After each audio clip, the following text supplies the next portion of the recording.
Do I have any unpopular opinions? Yes. Yes, I do. At least I think I do. You see, even though it's been over 7 years since I found the gods and started practicing, I've been pretty reserved about paganism and Hellenism on social media, and I haven't put a lot of my own opinions out there. So I've been pretty out of touch when it comes to the discourse on what pagans can and can't do or believe, but I'll give it a try. So, hot takes or not, here are my opinions. One, I don't think you need to say things out loud to communicate with deities. The issue I have with people who think you have to vocalize your prayers and such to gods is that it only applies to people who have no problem speaking. For me, that's not so simple. I have extreme anxiety that keeps me from talking most of the time. But I get it. I think that attitude comes from a desire to distance away from Christianity and its norms of how to believe and worship. I get that. But it just doesn't make sense to me. The gods are powerful beings capable of changing the world. They aren't going to be stopped by half an inch of skull, skin, and hair. Where I think it differs is in consent. You see, Christianity believes that their God is omnipresent, omnibenevolent, and omniscient.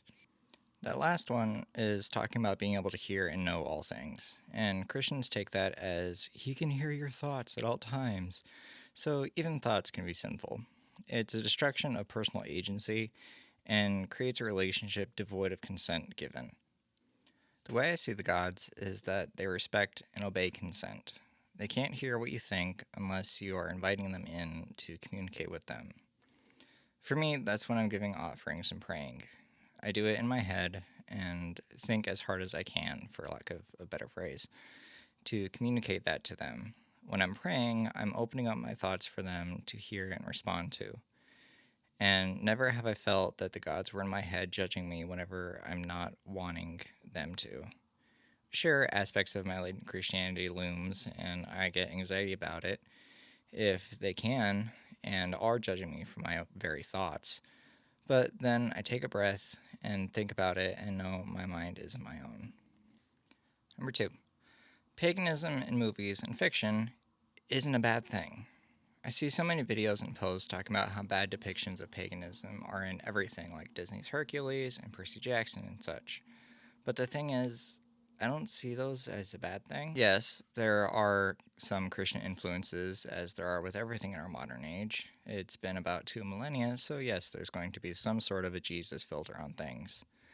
But I fucking love seeing the gods and polytheists in media. I think the major thing to keep in mind is that 99.999% of media with paganism and god pantheons isn't made by pagans, and isn't meant to be a true depiction of it.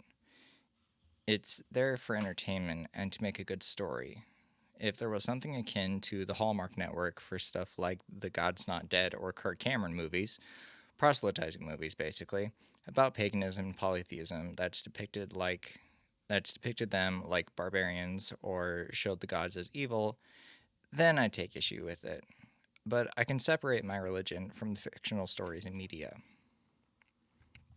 Number three, the myths are not history, and they are not how the gods are. I've touched on this before, but I am not a mythic literalist. In fact, I think people who take any type of mythology as literal are kind of fucking idiots. Sorry, but that's it. And yes, I'm including the Bible here. Myths and stories are man made. They're there to tell stories, to teach lessons, to entertain, and to instruct. They aren't accounts of history or fact. That's why myths, including the Bible, get interpreted so many different ways by almost everyone that reads them. That's why we have things like UPG and SPG. Those are just people reinterpreting myths and things about the gods differently to some degree. And that's why there's a million different churches and sects of Christianity and paganism. They're all interpreting the stories as they see fit. And that's how we have alternate stories about Medusa and Persephone and Pandora. They're stories that can change. For me, that can feel like a general problem with religion and the subjectiveness of belief. It's as flawed as the humans that follow it. But that's also the beauty of it. Religion is an extremely personal thing and is ultimately supposed to help us be better people, better members of this planet, and to reach enlightenment and happiness. The myths and stories can depict the gods as extremely flawed, selfish, and even cruel. But, as I mentioned before, it needs to be faced with a little of criticism and nuance to recognize the human influence and the purpose of the story, not just taking it face value. Number 4. It's okay to take breaks from regular worship and practice. Hell, if I didn't think that, I wouldn't be doing this. The view that you have to always believe and actively worship the gods is an element of latent Christianity, to be honest.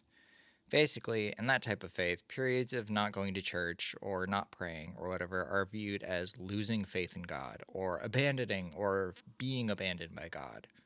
It's a method of control to keep people subjugated into the faith and harmful dogma. In my opinion, it's important to take breaks from your religion. You need to spend some time with yourself, your morals, and your mundane life and reassess what you think of divinity and your beliefs. If you don't, you can get burnt out and become resentful of religion, or you can become too entrenched in dogma that you become a little fanatical about it, or a lot. I see it as I do writing.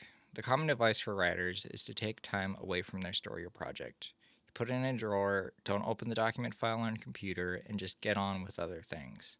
Then, after a few days, a few weeks, or months, you can come back to the thing, and it's like reading it with fresh eyes. You can see the flaws, figure out better phrasing, and even be able to rework entire scenes and chapters easier. If you would just spend all your time and creative energy on that one project, you can start to be blind to the issues, and then when you face criticism, you're either so burnt out from it that you take any critique as a personal offense, or you're so convinced that it's genius that you dismiss anything as bullshit. It's the same with religion. You need to take time away and see to the things in your life so you can come back to it and fix your practice to be better for you. I took a while away from my gods and practice, and honestly, I think I'm better for it. I jettisoned the bullshit I built up about how to practice and what was good and bad, and now I feel like I have a better understanding of what works for me. Religion is supposed to be fun and filled with hope and love and happiness. If you're feeling too overwhelmed by everything, might be time to take a step back and reassess what you want and are getting out of your beliefs. But that's all I got. So, anyway, thanks for listening.